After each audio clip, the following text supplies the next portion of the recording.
Mtazamaji wa Fahamu Zaidi online, na kukaribisha tena katika nafasi ya leo ya kipindi hiki ambacho tunaenda kukizungumza leo, ikiwa leo ni tarehe 22 ya mwezi wa 4 ya mwaka 2022. Tuna matukio makubwa sana ambayo tunaenda kuyaadhimisha katika uumbaji wa sayansi na teknolojia katika anga za juu. Na leo ikiwa tukio la kwanza ni kuadhimisha siku ya mazingira duniani, na tukio la pili ni kuweza kuitambua mafanikio ya darubini ya Hubble toka irushwe kwenda katika anga za mbali mpaka sasa kuweza kutimiza umri wa miaka 32. Tukianza haraka katika matukio ya ukuaji wa mazingira katika dunia yetu, dunia huwa tarehe 22 ya mwezi wa 4 kila mwaka huwa dunia inaadhimisha siku ya mazingira, baada ya kuungana wanadunia wote kwa ajili ya kuweza kuweka mazingira sawa na kuiandaa dunia yetu kuendelea kuwa na uhai thabiti kwa ajili ya kizazi kilichopo na kijacho. Kutokana na siku hii ya leo, jinsi ambavyo dunia inakuwa inaadhimisha siku ya mazingira, unashauriwa uweze kupanda miti popote pale ulipo. Ukikata mti, panda mti, tunza mazingira ili yaweze kututunza na sisi tuweze kupata uhai wa kuendelea kuishi katika dunia yetu pendwa ambayo inatupa uhai viumbe vyote. Jambo la pili ambalo ndo nitajikita zaidi katika kituo cha leo ni kwamba darubini yetu ya Hubble imeweza kutimiza umri wa miaka 32 tangu kuweza kurushwa katika anga za mbali. Tukikumbuka kurudi nyuma, darubini hii iliweza kutumwa katika anga za mbali ilikuwa ni tarehe 22 ya mwezi wa 4 ya mwaka 1990. Darubini hii iliweza kurushwa katika anga za mbali kwa ajili ya kuweza kuwasaidia wanasayansi kuweza kuvumbua mambo na kuweza kuyatambua na kuweza kujua ni nini kilichopo katika anga za juu. Darubini hii imeweza kutupa majibu ambayo yameweza kugawanya katika nyanja kuu tatu. Nyanja hizo ikiwa majibu yaliyoweza kutolewa katika mfumo wetu wa jua, na majibu yaliyoweza kutolewa katika njia ya Milky Way, na majibu yaliyoweza kutolewa katika extragalactic, yani naweza kustafsiri moja baada ya nyingine. Solar system ni mfumo wetu wa jua. Majibu yake yaliweza kuwa darubini ya Hubble iliweza kuvundua galaksi 5 ambazo ziko katika mfumo wetu wa jua. Galaksi hizo zikiwa zinaonekana ni galaksi zinazoweza kukua, ambazo kwa kitaalamu zimepewa jina ambalo linaitwa Hickson Compact Ground 40. Na jambo la pili, darubini hii imeweza kutupa ubora wa picha ambazo zimeweza kupigwa katika cosmos kubwa, ambazo zenyewe zilikuwa zikiweza kuonekana kwa mwanga wake ambao ulikuwa ni hafifu, lakini zimeweza kusomeka kwa kutumia darubini hii, ambazo zimeonekana cosmos hizi ni kubwa zaidi kuwahi kugunduliwa. Kuangalia mfumo wa jua letu na kuweza kutambua jinsi gani ambavyo tuna uwezo wa kuendelea kukua katika teknolojia baada ya kurusha vyombo kadhaa ambavyo vinaenda kuelekea katika mfumo wetu wa jua. Imeweza kututambulisha kimondo ambacho ni kikubwa zaidi kuwahi kutokea.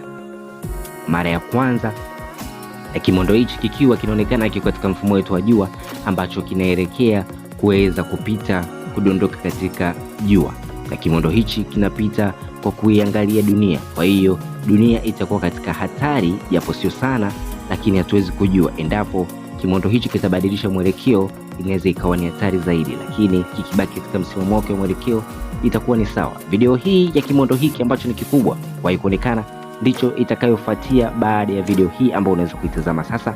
Na nikuombe, kama ndo mara ya kwanza unakuwa unatazama video zetu katika channel yetu ya Fahamu Zaidi online, tafadhali bonyeza subscribe, maneno mekundu chini ya video hapo, kisha bonyeza ile alama ya kengele ili uwe wa kwanza kupata taarifa pindi ambapo tuna upload video mpya ambazo zinakuja kukupa elimu ya kukufahamisha vitu ambavyo unahitajika uweze kufahamu. Video hii ya kimondo itakayofuatia ni baada ya kuja kukuonyesha kwa jinsi ambavyo nakala hii itakuja kukupa mwelekeo wa kuweza kutambua kimondo hicho kina ukubwa gani na kwa jinsi gani ambavyo kinakuwa kinaelekea dunia. Kwa hiyo kwa hapa nitaweza kuivuka, lakini darubini ya Hubble ndio imeweza kutambua kimondo hicho. Namba 5, kutambua hali ya hewa ya sayari kubwa katika mfumo wetu wa jua, na pia imetuonyesha kimbunga kikubwa katika sayari ya Jupiter, ambacho kimbunga hicho kiliweza kuonyesha shimo jekundu ambalo lilikuwa ni vumbi la carbon na lilokuwa limeunganikana na gesi hiyo ambayo limeweza kuifanya sayari hiyo kubwa kuweza kuonekana ikiwa na tsunami. Namba 7 imeweza kutuonyesha sayari ya Saturn kubadili rangi na kujiweka katika mandhari ambayo ya kubadilika kila baada ya kukuchako, kila baada ya siku. Sayari hii ambayo inaitwa Saturn imekuwa ikiweza kubadilisha rangi zake na kuweza kutupa muonekano tofauti. Imesaidia wanasayansi kugundua mvuke wa majimaji ambao unatokea katika sayari za Ganymede pamoja na Europa. Sayari hizi ambazo ni ndogo hazina vigezo vya kuweza kuitwa sayari kutokana na jinsi ambavyo vipimo vinaonyesha. Sayari hizi ni ndogo au zimekuwa sambamba na ile sayari ya Pluto ambayo imeweza kutolewa katika listi ya zile sayari 9 ambazo ziko katika mfumo wetu wa jua, kutokana na kwamba sayari ya Pluto imekuwa ikionekana mara moja baada ya miaka 90 hadi 120 na vile kupoteza ile sifa ya kuweza kuitwa sayari. Kwa hiyo pamoja na hizi Ganymede pamoja na Europa ni sayari ambazo ziko karibu sana na jua, lakini hazijawa na vigezo vya kuitwa sayari. Lakini pia imeweza kutuonyesha jinsi gani sayari hizo zinavyoendelea kukua na kutoa mvuke wa majimaji katika maeneo hayo. Tukija katika njia ya Mercury, darubini ya Hubble imeweza kutuonyesha kutambua nyota kubwa ambayo ina rangi ya machungwa na gesi ya carbon ambayo itaifikia wakati nayo itakuwa na sayari mpya na zenye maisha kama ilivyo jua letu ambalo tunalo. Na pia imeweza kugundua sayari zingine zinazozunguka jua lingine zikiwa na mfumo wao peke yao na zenye kuonekana kama zina maisha. Sayari hiyo inayokuwa zenye uzito mara 5 ya sayari ya Jupiter zinazoweza kuonekana katika muonekano huo. Kutambua chembechembe za gesi karibu na katikati ya galaksi yetu ambazo chembechembe hizo zimeweza kuonekana zinaweza kuwa zinazivunja nyota ndogo zinazoungua na kulipuka na kuleta ongezeko la mkusanyiko wa kuunda nyota zingine ambazo zitakuwa majua mengine yatakokuwepo katika Milky Way ambayo sisi tunayo.